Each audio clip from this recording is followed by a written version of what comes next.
Algebra 2. Welcome. We're looking at our Saxon Algebra, Algebra 2, Lesson 20. So we finished up with Lesson 19 last week, and so we're jumping into our Lesson 20 on radicals. So what's really important is you've covered radicals in Algebra 1, but in Algebra 2, what we're going to do is just take it a little bit further. It's got to be simplified a little bit more. So that's why it's so important. So I want to remind you that when you're multiplying, if I've got multiple things under a radical symbol, all of those are just being multiplied together. So if I have the square root of 5x, that means the same thing as the square root of 5 times the square root of x. So you can separate those, or you can combine them together. So that's on page 98 of your textbook. So it actually gives you some example problems that it's going through, and it's teaching you how to simplify a radical. And then it's also talking to you about when you have a radical, it's similar to having like terms. I can't add or subtract radicals unless they're like terms. So that's really important. Now, another type of question that they give you is distributing radicals. So we've talked about the distributing process. We've talked about radicals, and now we're sticking all that together. So that's really important. Now, another concept in Lesson 20 is parallel lines. All parallel lines have the same slope. So let's say you're taking an ACT practice test or an actual test to determine whether or not you can get into a certain school or college. It's really important that you think through that if on one of those standardized type tests that they say, given a parallel line, immediately your mind should know those lines have the same slope. That's very important. Now they'll have different y-intercepts. That's what makes them different lines, but their slopes will always be the same. For example, on page 99, it says y equals 1/2 x plus 2. Well, notice there's another line parallel to it, y equals 1/2 x minus 1. So notice that their y-intercepts were different, yet their slopes were still the same. The next one was y equals 1/2 x minus 4. So again, all of the slopes, did you see what they were? Did you catch it? What's my slope? Now my best friend formula, y equals mx plus b. M is my slope. So all of my slopes were 1/2, right? So it's up 1 over 2, up 1 over 2, up 1 over 2. That's my slope. It's positive slope. It's rising. But my y-intercepts were all different. But each of those, you could count out the slope, up 1 over 2. And I would encourage you to do that on page 99 to reinforce what you're learning. Now it told you that was another parallel line to these given ones. And your book found that the y-intercept of the new line was -5/2. So again, the slope is the same, y equals 1/2 x minus 5/2, different y-intercept. So turn with me to page 100. Friends, we made it to triple digits in our algebra book in such a short time. We've been working hard, and I'm very proud of you. So we've got 3 practice problems, and they're each a little different. So this time I'm actually going to go through all 3 with you. So join me at the board. I'm looking at page 100, practice A through C. So the first one, practice A, says 4, and then it has the square root of 40, and then it's minus 3 square root of 140. Well, at first glance, I would say, well, they're not like terms. I can't solve them. But remember, radicals always have to be reduced to lowest terms. I know that 440 is 4 times 10. I know that 4 is a perfect square root. The square root of 4 is 2 because it's 2 times 2. 10 is 2 and 5. So I only have one match. So because I know 2 times 2 is 4, I say the square root of 4 is 2. I just take out one match. So I'm going to put 4 times 2. I always call them matches, but it's a perfect square root, right? So it's easier for me to identify perfect squares by just using my factor tree. And then I just look for, if I'm square rooting, I'm finding matches of 2.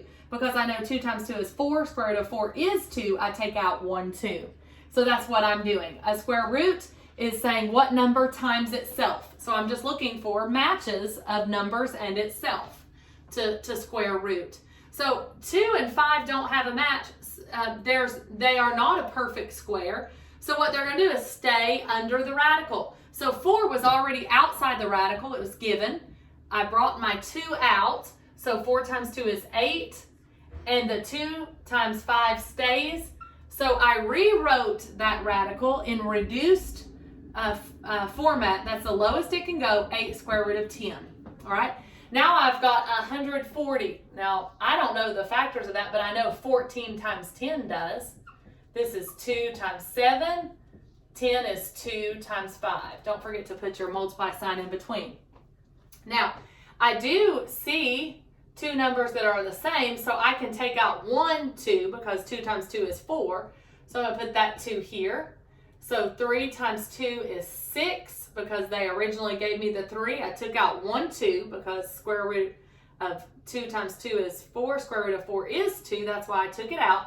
I'm going to bring down my minus sign. But I have a 7 and a 5 left, so it has to stay under the radical. 7 times 5 is 35. So these are not like terms, so I cannot combine them together.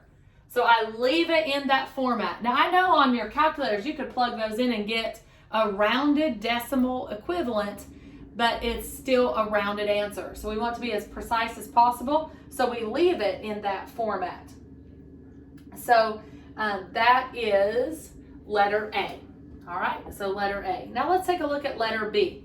So this time I'm looking at distributing radicals. I'm going to go ahead and have to erase this. I thought I might be able to squeeze it beside of it, but I think this one's going to be a little bit wide to do that. So I've got 3 square root of 2, and by the way, this is B, practice B, 3 square root of 2, and then I've got parentheses, 3 square root of 2 again, minus square root of 8, right?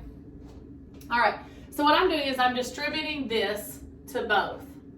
All right, so I do the whole numbers times the whole numbers. 3 times 3, and you could write that 3 times 3. And then I've got square root of 2 times square root of 2 because I've got both of those. So that's kind of how it works out. The wholes go to the wholes, the radicals go to the radicals, right? So I notice right away I've got a match. So I can bring out that 2. So it's 3 times 3 is 9. Times 2 is 18. Now I have no more radicals because everything was a perfect square. So if I did 3 times square root of 2 times 3 times square root of 2, I get 18, right?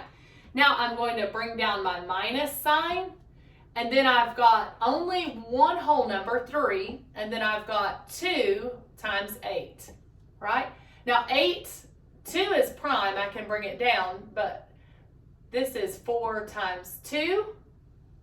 And then I can bring down my 2, break apart this, and break apart this. So I've got 2 sets of 2.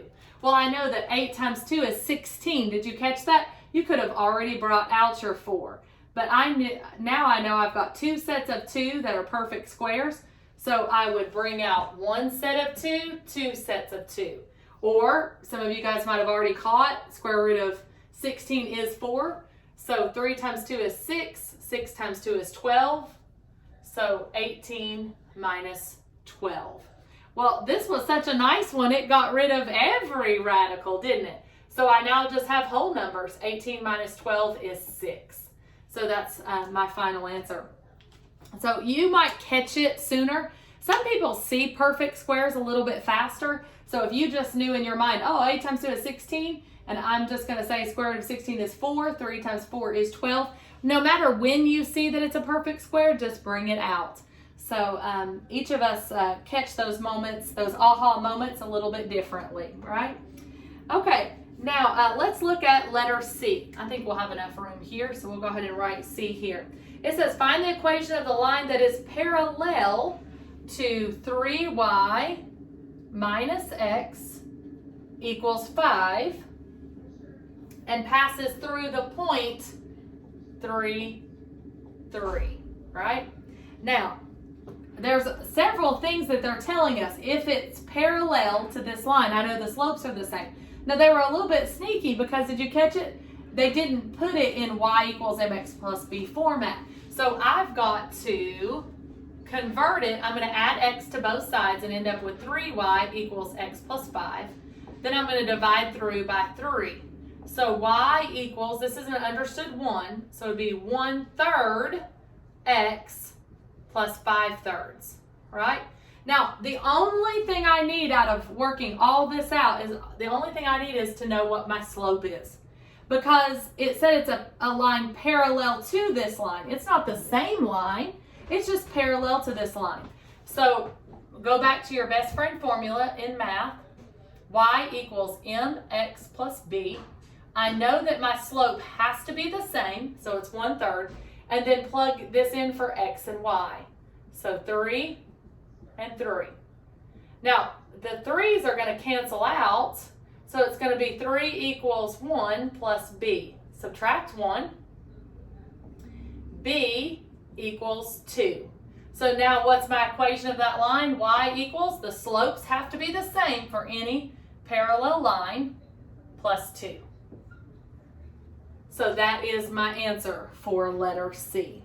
So very important that you make sure that you keep that straight and don't let it confuse you, because it's not the same line, but they do have the same slope. Therefore, the y-intercept is going to be different, but the slope will still be the same. All right, friends, that is lesson 20. Now we're jumping into lesson 21. Now, lesson 21 is one of my favorite concepts in math. I love scientific notation. Well, what's great about scientific notation? Well, scientific notation allows you to work with really large numbers or really microscopic small numbers easily.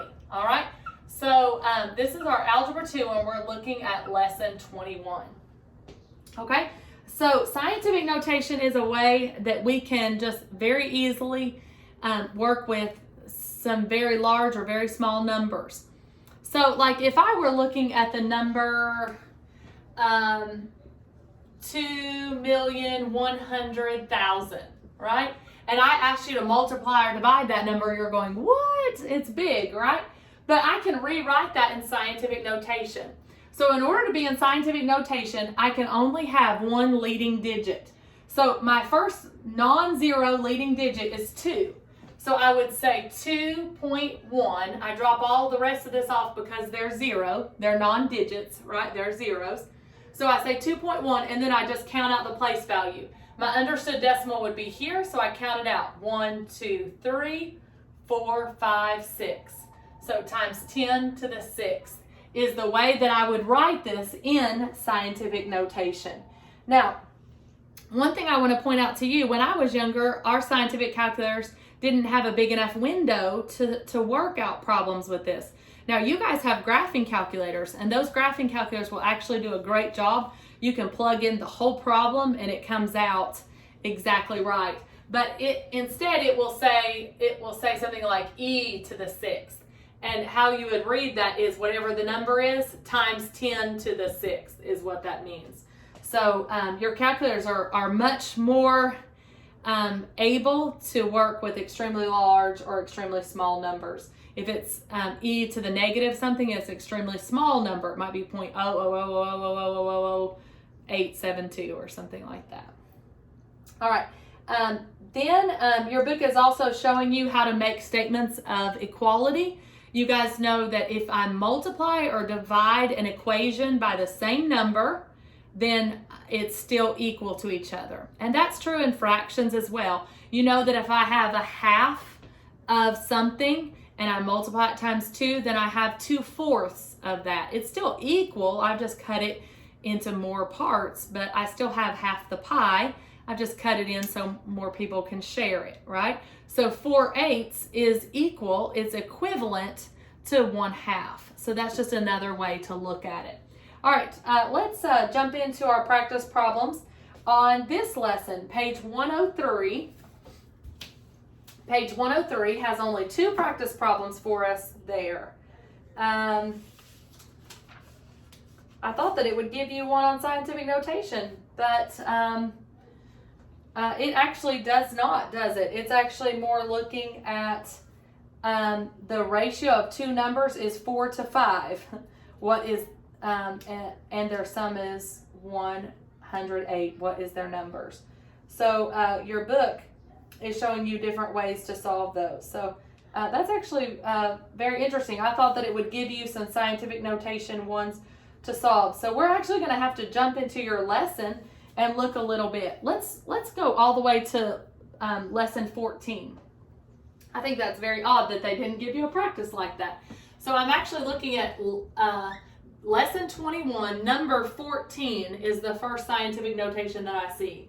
So I've got 0, and I've got 3 zeros and 3 times 10 to the 8. Then I've got 6,000 over, I've got 0.006 times 10 to the 15th. And then I've got 2,000 times 10 to the 5th.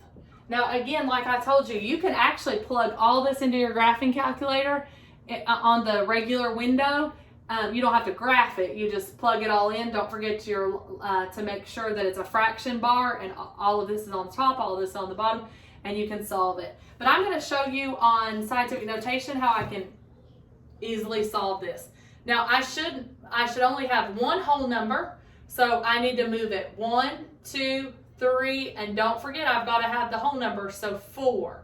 So I'm going to change this to 3.0 because I had to move it over. 1, 2, 3, 4, or you can just say 3 because it's not precise, right?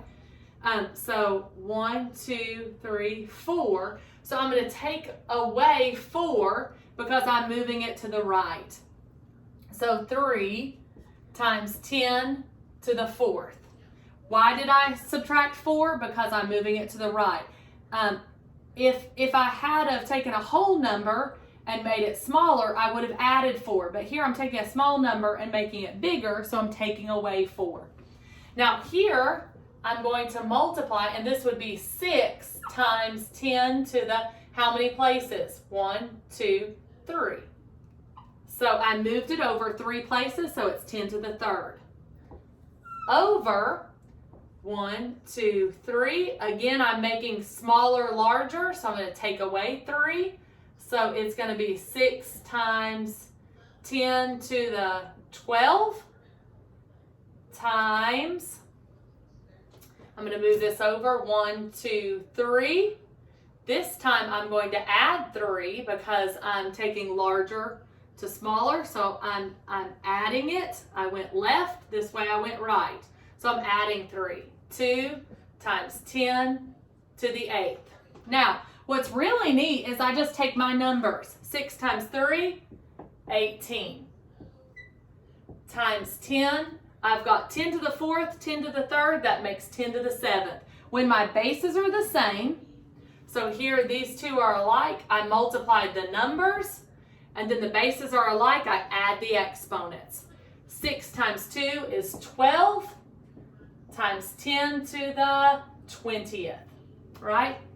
So now I just need to reduce this, and I know that this would be 9, 6.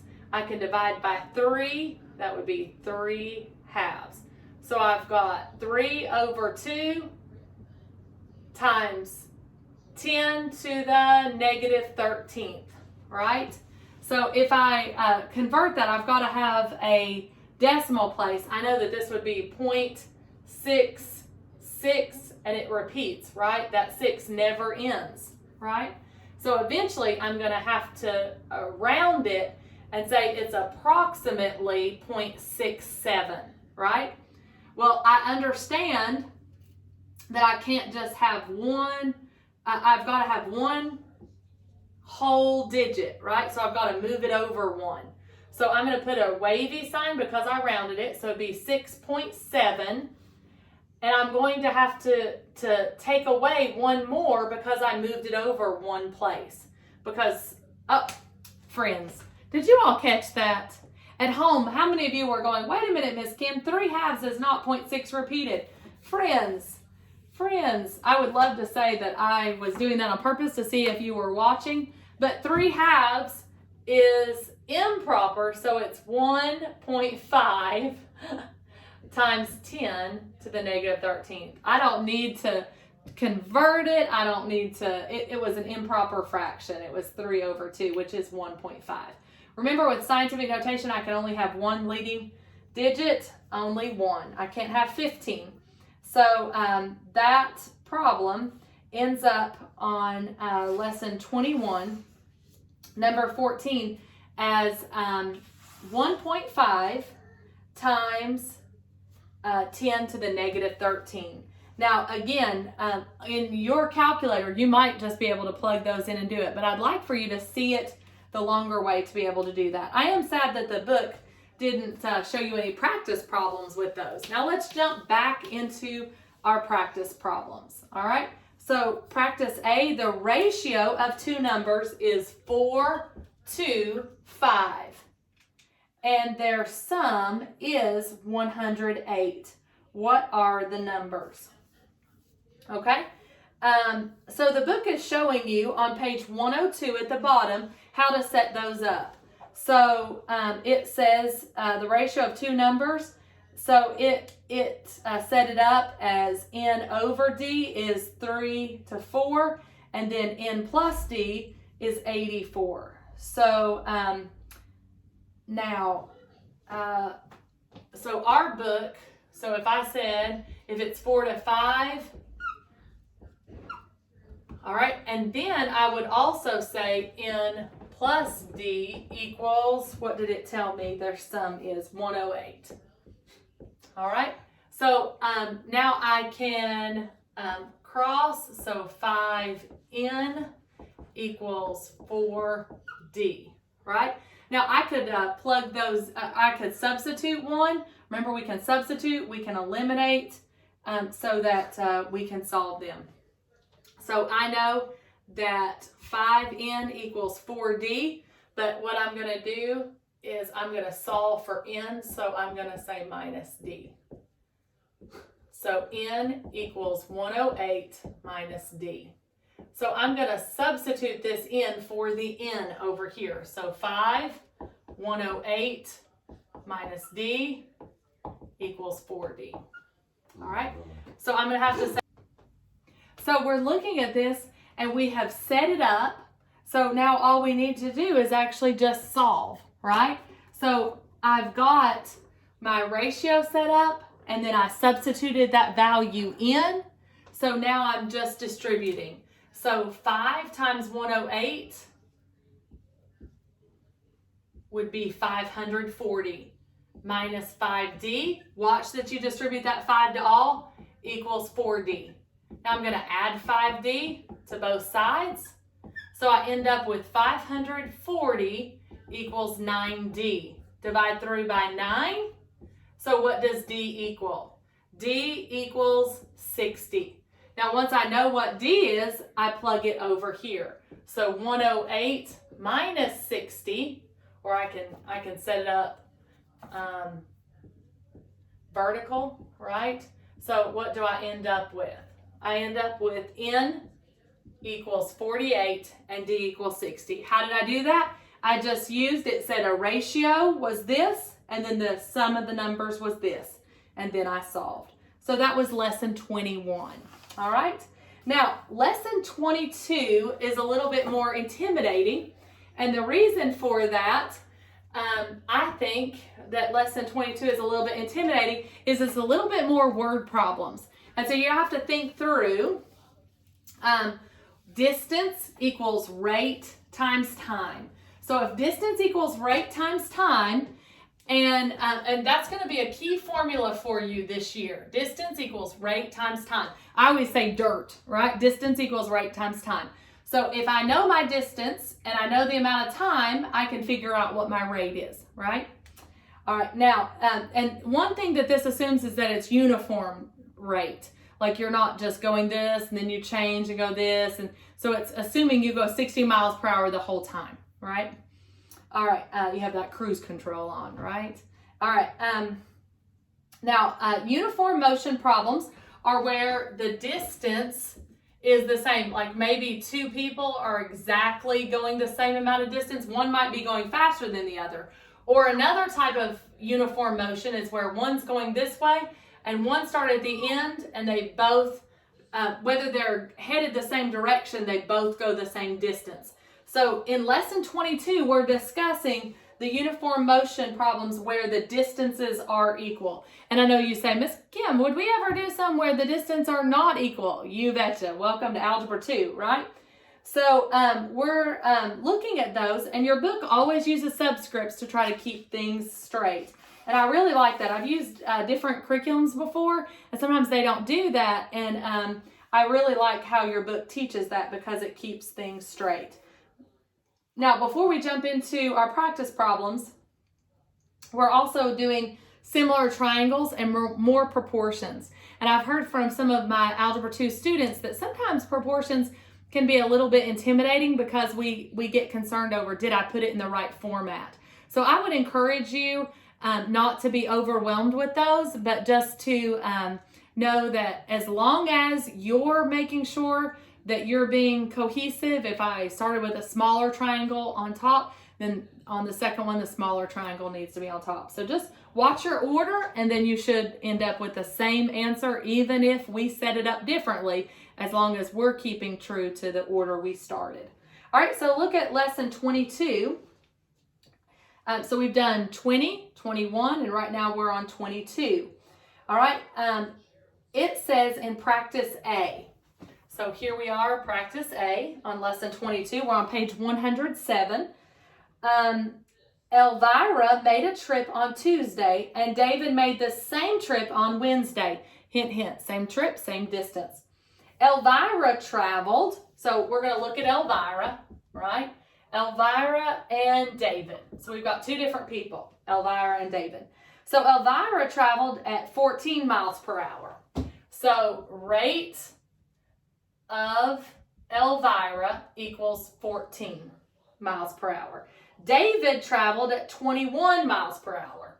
So rate of David equals 21. So he went a little faster than she did, right? So his time was 3 hours less than Elvira's time. So do I know Elvira's time?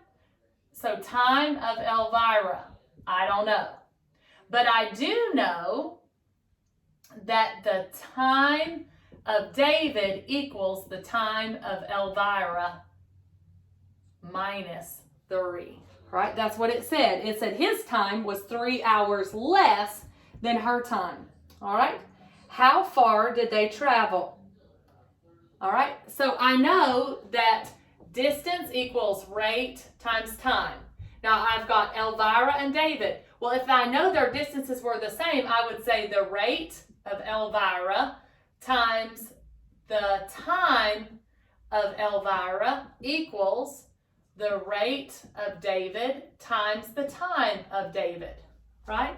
Now I've got 4 things. I know 2 of them, so let's plug them in. The rate of Elvira is 14. The rate of David is 21. Now, these both are unknown, but I can substitute this in for the time of David, TE minus 3, so that I am solving it in terms of one unknown. So now I've got 14 time of Elvira equals, and I'm going to distribute that 21 to both. So 14 time of Elvira equals 21 time of Elvira minus 3. So I've got 63. All right. Now I'm going to subtract 14. Subtract 14. And I'm going to add 63, bring that to the other side so that I have all my variables on one side. So I end up with 63 equals 7 time of Elvira. Divide through by 7. So I know that 63 divided by 7 is going to be the time of Elvira. So on this practice, it ends up being what?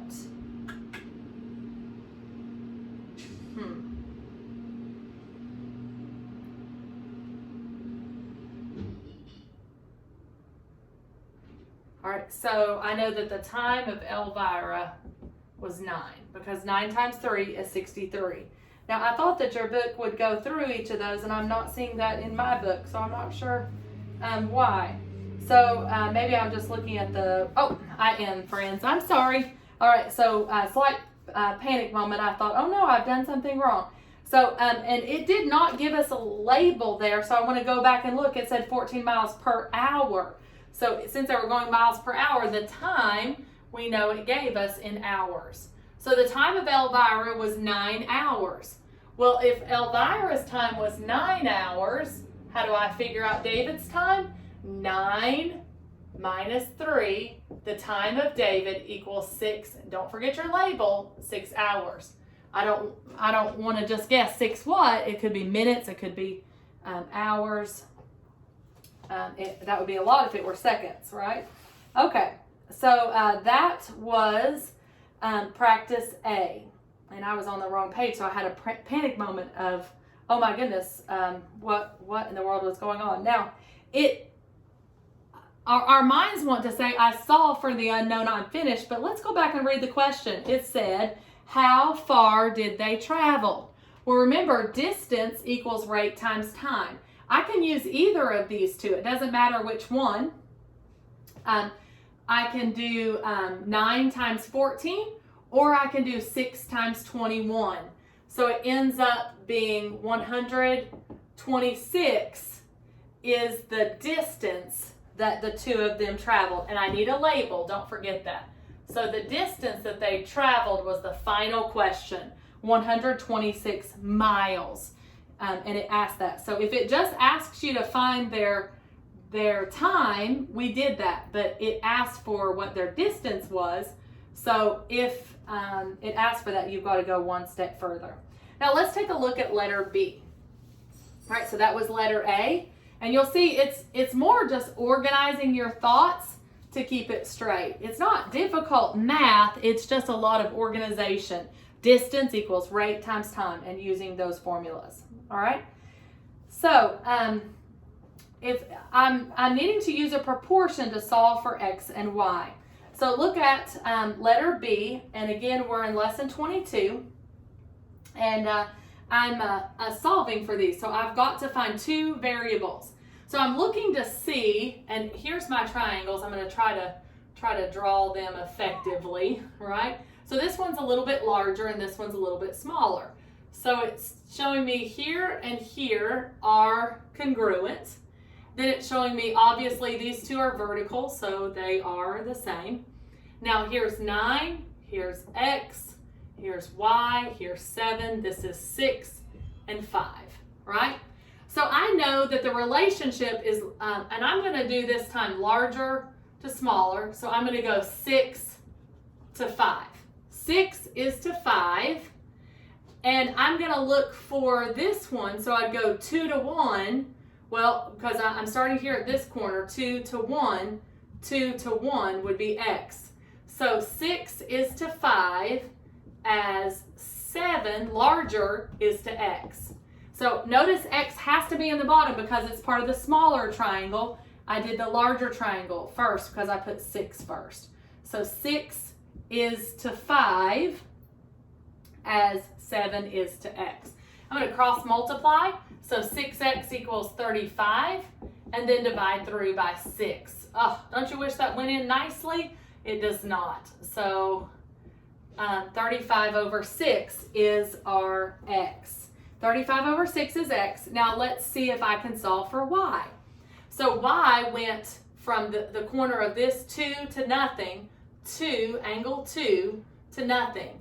So I'm going to, again, use the same ratio. 6 is to 5, larger to smaller.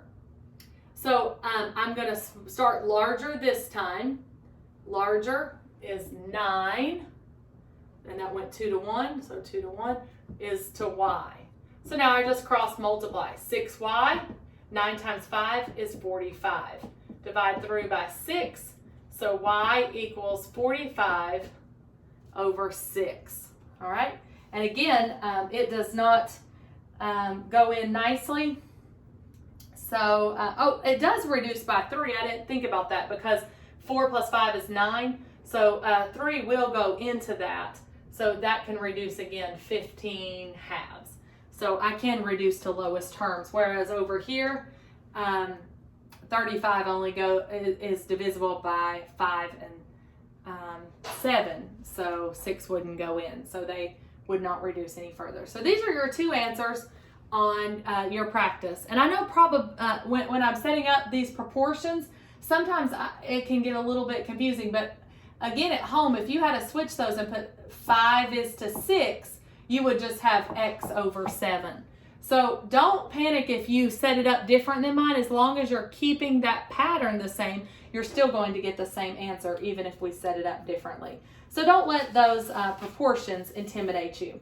All right, the last one we're looking at is lesson 23. And I really want to encourage you to have a graphing calculator, because that's really going to help you as we're solving these types of problems, because you're looking to see where these two equations are going to cross each other. Where they're going to intersect is the solution. So let's talk a little bit. We've been doing linear equations and we've been solving them by finding, we can substitute them, we can eliminate them, but we can also graph them. So that's another thing that we can do. All right, so let's take a look at page 108 and 109, and it gives us two equations, and it says to solve this system by graphing, first check the solution by either substituting or eliminating it. And so your book did that, it graphed it, and then it also substituted and eliminated it to see that the answers were correct. So there's something nice about knowing, did I solve this correctly? Will it substitute or eliminate nicely? So I like, my favorite is elimination, but some of my students love substitution, but some like that visual where they want to actually see it and to know that that's how they cross each other. So look at page 110, and it's giving you another practice of those. Now, page 110, there is, after the example, there's a practice. It says, solve this system of by graphing. Check the solution by either substitution or elimination. So y equals 2x plus 1, and then x equals -1. So it's asking us to graph that. So if you have graph paper at home, I don't have a board that has graph paper. It'd be beautiful, wouldn't it? So I'm just going to try to do it super neatly. So at home, if you have ruled paper, that's great. I love graphing paper. I think it's beautiful. All right, so let's graph this first one. Y equals mx plus b. I start with my y-intercept, and it's at 1. My slope is 2, so I go up 2 over 1. I can also go down 2 over 1. So here is my line. Now, this x equals -1. I know it's either a horizontal or a vertical line because there is no y variable, just an x. So what I'm going to do is go on the x-axis and find where x is -1. I'm going to put a dot there. Now think about this. I can actually put a chart. So if x is -1, y is 0, right?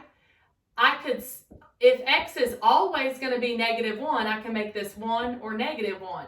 So let's graph that. -1, 1, -1, -1, right? So that line goes right here.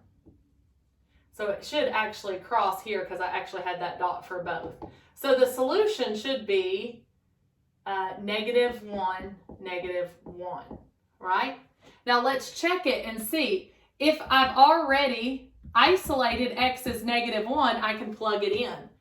If x is -1, then y equals 2 times -1 plus 1. Y equals -2 plus 1. And then if I owe 2 but have 1, y equals -1. Well, that's true. And x is -1 as well. So we graphed it, got the same answer, and we also substituted and got the same answer. So you can see that when I'm graphing, I'm just looking for where those two lines cross each other, that is the solution to my equation. Now you'll see later in your book, it will ask you to substitute it, eliminate it, or to graph it. So any of those solutions are perfectly okay to set them up. So that's your lessons for this week, 20, 21, 22, and 23. I hope you all have a great week. Thanks for your hard work.